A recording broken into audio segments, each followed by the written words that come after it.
अब चौहान समाज भी जान चुके हैं हम्म, कि हम लोगों की भलाई समाजवादी में ही है, सपा सरकार में ही है, बीजेपी। मैं खुद बीटीसी की हूँ भैया। अगर अखिलेश भैया का सरकार रहा होता तो शायद आज मैं टीचर बन गई होती। कितना वो भी विकास किए होंगे ना। मुलायम यादव और अखिलेश यादव जितना विकास वो आजमगढ़ में नहीं कर पाए हैं। ओम प्रकाश राजभर जो है बिना पेनी के लोटा है। अच्छा। जिधर गड्डी पाएंगे उधर लुढ़केंगे। जिधर समाजवादी आजमगढ़ में न कभी समाप्त की न समाप्त होगी। अच्छा। इस बार यहाँ से धर्मेंद्र भैया ही जीतेंगे तो जीतेंगे। समाजवादी पार्टी आजमगढ़ में थी, है और रहेगी।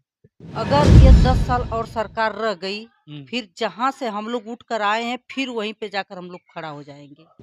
नमस्कार दोस्तों, स्वागत है एक बार आपका फिर से यूट्यूब चैनल विस्तारा पे, साथ ही साथ Facebook page, Instagram, Twitter, social media के लगभग सभी साइटों पे। और दोस्तों, हमारी मौजूदगी फिर से आजमगढ़ में है, क्योंकि इसमें हम लगातार आजमगढ़ में बने हैं और जो ज़मीनी हकीकत है, जो ज़मीनी चीज़ें हैं, इस बार जनता का क्या मूड है, आप लोगों को दिखाने का प्रयास किया जा रहा है हमारे और हमारे पूरे टीम के द्वारा। तो इसमें हम लोग कौन सा गाँव है? रासेपुर चौहान बस्ती है और चौहान बस्ती में हम लोग बैठे हैं। जैसे कि इस समय चौहान बस्ती जो भी हुई या फिर राजभर बस्ती हुई पूर्वांचल में, इस समय थोड़ा सा अलग सा हवा बहा है कि चौहान जो बिरादरी का वोट हो गया, राजभर बिरादरी का वोट हो गया, ये भाजपा को वोट कर रहे हैं। तो इस चौहान बस्ती में क्या माहौल है ये लोग जानते हैं। सबसे पहले स्वागत है, क्या माहौल है इस बार आपका, मतलब इस चुनाव में? इस चुनाव में सपा का माहौल है। सपा का माहौल है। अपना परिचय बताइए, फिर वीडियो को शुरू करते हैं। हम सरोज चौहान। सरोज जी, ये बताइए कि अगली बार क्या गलती हो गई थी कि आप लोग धर्मेंद्र यादव को हरा दिए या फिर जिता नहीं पाए? उसमें गलती जो भी थी भैया, गलती को दोहराया नहीं जाएगा। न उनको हम उसको बता सकते हैं। जो भी गलतियां हुई उसको पीछे छोड़ दिया जाता है, लेकिन आगे जो पीछे गलतियां हुई थी आगे हम लोग चाहते हैं कि वो गलतियां ना हो और न होगी। उधर दिनेश लाल यादव निरहुआ कह रहे हैं कि इस बार भी हम चुनाव बहुत भारी मतों से जीतेंगे। उस बार तो कम था, इस बार तो बहुत ज़्यादा वोटों से जीतेंगे। इस बार समाजवादी पार्टी समाप्तवादी पार्टी हो जाएगी। क्या लगता है इस बार का जो लड़ाई होगा कैसा होगा, किसके पक्ष में होगा? इस बार जो है कि निरहू जो कह रहे हैं कि समाप्तवादी है समाजवादी, तो समाजवादी आजमगढ़ में न कभी समाप्त की न समाप्त होगी। अच्छा। पहली बात। दूसरी बात है कि निरहू जो करें कि हम बहुत ज्यादा वोट से हारेंगे तो और जीतेंगे, तो वो उनका गलतफहमी है, गलतफहमी में पल रहे हैं।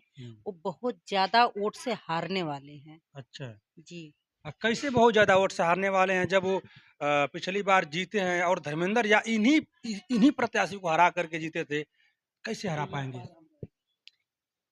उस बार इसलिए भाई देखिए, गुड्डू जमाली जो थे वो बसपा से उनको टिकट मिल गया था। रीजन वही था धर्मेंद्र भैया का हारने का। अच्छा। लेकिन इस बार गुड्डू जमाली सर जो है कि हमारे पार्टी में आ चुके हैं। अच्छा। एमएलसी के पद पे। तो अब जो है कि हमारी समाजवादी पार्टी नहीं हारेगी इस बार। 3 लाख 4 लाख पार वोट से धर्मेंद्र भैया जीत के जाएंगे। अच्छा, ये सही है। लगता है कि जितवा लेंगे आप लोग? जीत जाएंगे, लगता नहीं है, जीतेंगे। और देखिए, जब अगली बार चुनाव था लोकसभा का, तो उस समय आपके साथ ओम प्रकाश राजभर थे, जिनका पूर्वांचल में एक ठो अच्छा खासा वोट बैंक है और कहीं न कहीं पूर्वांचल के चर्चित नेता हैं। इस बार तो वो भी उसी खेमे में हैं और कह रहे हैं कि अब की बार 80 मतलब 80 की 80 सीट देंगे। आपकी बार 400 पार का नारा दिया जा रहा है। इसको कैसे जैसे रोकेंगे आप लोग? अब पब्लिक इतनी बेवकूफ नहीं है भैया, वो चीज हुँ। आप लोग भी जानते हैं कि नेता अच्छा। नुकड़ी जो है ना बदल जाते हैं ना। हाँ। तो पब्लिक भी अपने नेताओं को पहचानती है। ओम प्रकाश राजभर जो है बिना पेनी के लोटा है। अच्छा। जिधर गड्डी पाएंगे उधर लुढ़केंगे, जिधर थोड़ा ऊंचाई पाएंगे उधर हाँ। टाइट रहते हैं। हाँ। तो ऐसे नेताओं को जो है कि पब्लिक उम्मीद नहीं करती है। वो कुछ कर भी पाएंगे, इधर उधर दल बदल करते रह जाएंगे। हाँ। कहीं मजबूती से स्ट्रगल तरीके से खड़े नहीं हो पाते हैं। चौहान जी, इस बार आप लोग गड्डी नहीं दे पाए थे क्या ओम प्रकाश राजभर को कि कल्टी मार गए? अब गड्डी का मतलब तो हम समझ ही नहीं पा रहे आप ही हैं। ने कहा कि जिधर गड्डी पाते हैं उधर चले जाते हैं। गड्ढी का मतलब गड्ढा। अच्छा। हाँ। अच्छा। हाँ, अच्छा। गड्ढे अच्छा। की जैसे मैं कहूँ, गड्ढी की बात मैं नहीं कर रही हूँ। अच्छा। गड्ढे की बात कर रही हूँ, जैसे बिना पेनी के लोटा है वो। अच्छा। ये समझ लीजिए। बहुत बढ़िया जनाधार है उनके पार्टी का। इसमें मंत्री भी हैं। कुछ भी रहे मंत्री हम्म। रहे तो उससे नहीं फर्क पड़ने वाला है भैया। हम्म। हाँ। मंत्री हैं तो नहीं फर्क पड़ेगा। कुछ नहीं फर्क आपको पड़ेगा। पूर्वांचल जितवा के दिए थे वो तो विधानसभा मंत्री में। बनाए गए हैं ना, वो तो हम्म, सरकार उनको मंत्री बना दे चाहे कुछ भी बना दे, हम्म, पब्लिक थोड़ा ही ना उनको मंत्री बनाई है। हम्म। अरे पब्लिक ही तो उनको जिताई थी, विधायक बनाई थी। तो वही तो मैं कह रही हूँ कि पिछली बार थोड़ा सा मिस्टेक हुआ था, लेकिन इस हम्म, बार नहीं होगा वो चीज। अच्छा। हाँ, इस बार यहाँ से धर्मेंद्र भैया ही जीतेंगे तो जीतेंगे। समाजवादी पार्टी आजमगढ़ में थी, हम्म, है हम्म। और रहेगी। चलिए वो तो वक्त बताएगा।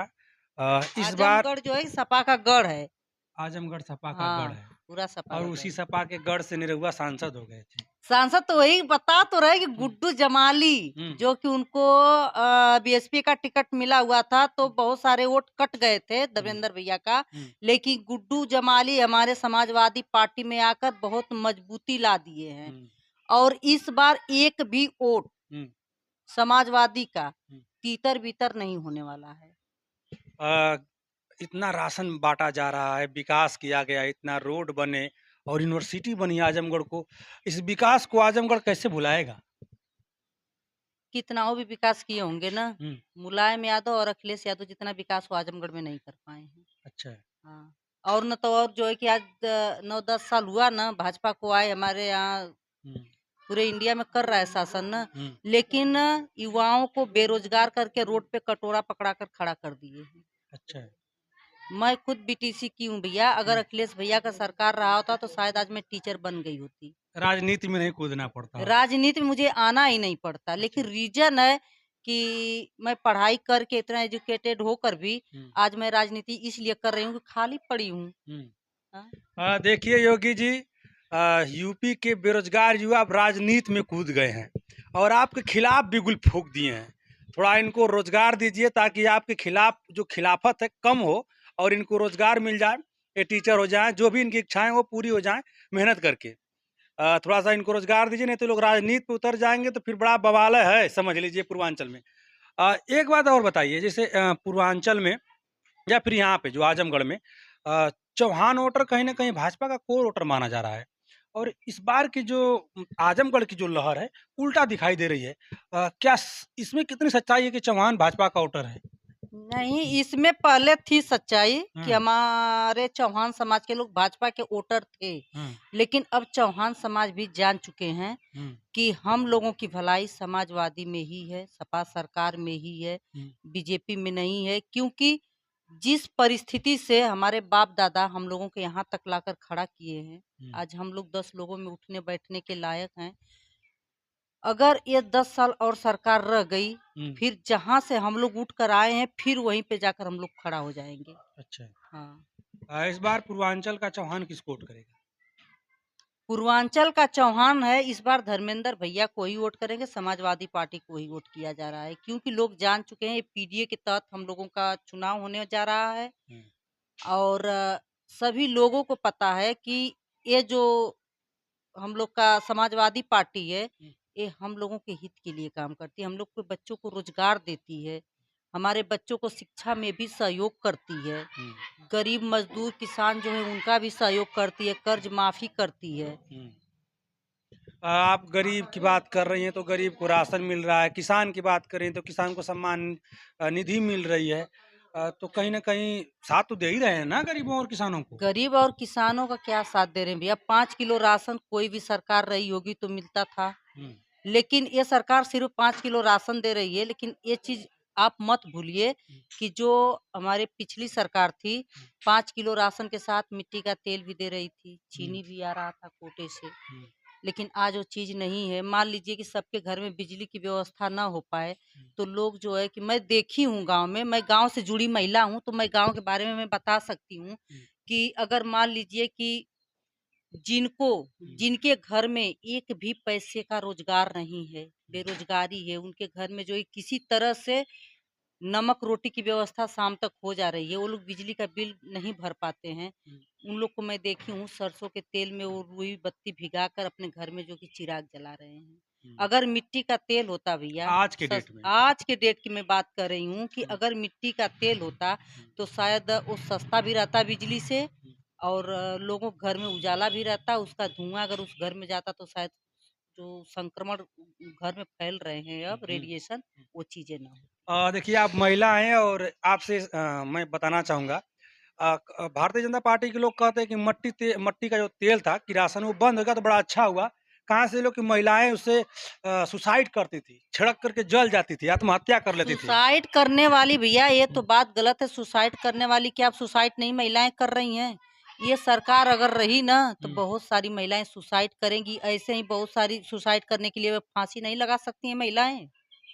कोई मट्टी का तेल ही एक सुसाइड का जरिया है तो गलत बोलते हैं बीजेपी वाले ना। अच्छा। अगर सुसाइड करने के लिए तो लड़के उतर चुके हैं रोड पे कि वो भी सुसाइड करेंगे। बेरोजगारी से बढ़िया सुसाइड कर लें हुँ, इस सरकार में। हुँ, हम मेरा खुद मूड कभी-कभी खसक लेता है कि मैं पढ़ाई-लिखाई करके जब से मेरा बीटीसी फाइनल हुआ है, मैं घर पे बैठकर जो है कि घर पे बैठकर ऐसे बेरोजगार की तरह जो है कि इनका उनका ताने महना सुनती हूँ ना कि पढ़ाई की लेकिन कुछ नहीं कर पाई। अगर सरकार वही रोजगार दे दी होती, वैकेंसी निकाल दी होती तो शायद ऐसा दिन मुझे नहीं देखने को पड़ता। मैं ही नहीं देख रही हूँ, जितने बेरोजगार बच्चे हैं सभी के सभी देख रहे हैं।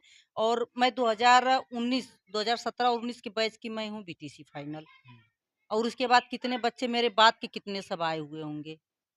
ये यूपी टेट जो है कि 2021 में निकला था वो भी पेपर लीक हो गया। फिर दोबारा नहीं निकला। दोबारा कराएँ लोग लेकिन निकला भी नहीं। फिर उसके बाद निकला ही नहीं। हर साल जो कि अखिलेश की सरकार होती चाहे कोई किसी भी सरकार बीजेपी के अलावा कोई भी सरकार रही होगी तो 1 साल में 1 बार यूपी टेट निकालती थी और 1 साल में 2 बार सीटेट का। यहाँ बहुत मुश्किल से निकल पाता है भैया, नहीं निकालते हैं लोग। मोटी-मोटा कहीं न कहीं पढ़ा-लिखा समाज या फिर युवा वर्ग सरकार से नाराज़ है। बिल्कुल नाराज़ है। अगर यही सरकार भर्ती-वर्ती निकाल दी होती टीचर का, चाहे पुलिस का भी भर्ती फाइनल कर दी होती तो शायद ये सरकार जीत जाती। जीत जाती। हुँ। क्या लगता है कि सत्ता परिवर्तन होगा? सत्ता परिवर्तन होगा, बिल्कुल होगा। इसलिए होगा कि इस बार सभी लोग हुँ, अब देखिए इसमें अगर ये लोग कोई घाल-मेल करते हैं, हुँ, तब तो मैं नहीं कह सकती हूँ। अगर घाल-मेल नहीं हुआ, हुँ, अगर अच्छे से चुनाव हुआ, हुँ, इसमें कोई घाल-मेल नहीं लोग करते हैं, तो पक्का है कि बीजेपी सरकार यहाँ से जाएगी, इंडिया से भी जाएगी और स्टेट से भी जाएगी। अच्छा आपके चौहान बस्ती में कितने घर होंगे? लगभग? लगभग 30-35 होंगे। 35 घर में क्या 3500 का 3500 वोट समाजवादी पार्टी को जाएगा? समाजवादी पार्टी को जाएगा। अच्छा। हुँ। दोस्तों हम थे इस समय रासेपुर चौहान बस्ती में और यहाँ का जो माहौल है सपामय माहौल है। अ, वीडियो अगर आपको थोड़ी भी अच्छी लगी हो तो चैनल को सब्सक्राइब करिएगा, लाइक करिएगा, शेयर करिएगा। फिर मिलते हैं किसी और वीडियो में। अब तक का बने इसके लिए बहुत-बहुत धन्यवाद।